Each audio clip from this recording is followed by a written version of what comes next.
તો આ તરફ ગુજરાત એટીએસ અને કોસ્ટ ગાર્ડે મુન્દ્રામાંથી 10 નોટિકલ માઇલ દૂર દરિયામાં એક સંયુક્ત ઓપરેશન હાથ ધરી બ્રાઝિલથી કાર્ગો જહાજમાં આવી રહેલા કરોડોની કિંમતના કોકેનના જથ્થાનો પર્દાફાશ કર્યો છે।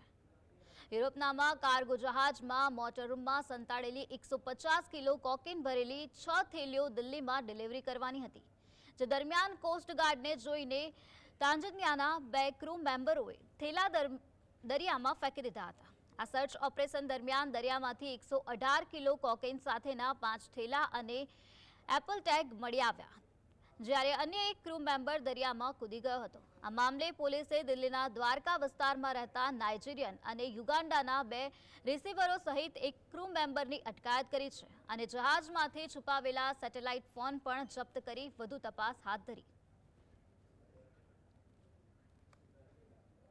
બ્રાઝિલથી કોકેનની જથ્થો ગુજરાત દરિયા ખાતે દિલ્હીમાં એને ડિલિવરી લેવા માટે એક કાવતરૂનો પર્દાફાશ કરવામાં આવેલું છે।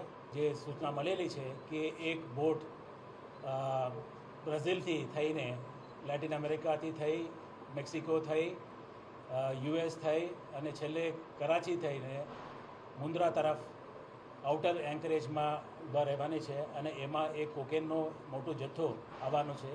એ માહિતીના આધારે એ યુરોપ કરીને નામનો બોટ એમને આઈડેન્ટિફાઈ કરી અને એમાં જઈ એને તપાસ કરવામાં આવેલું છે।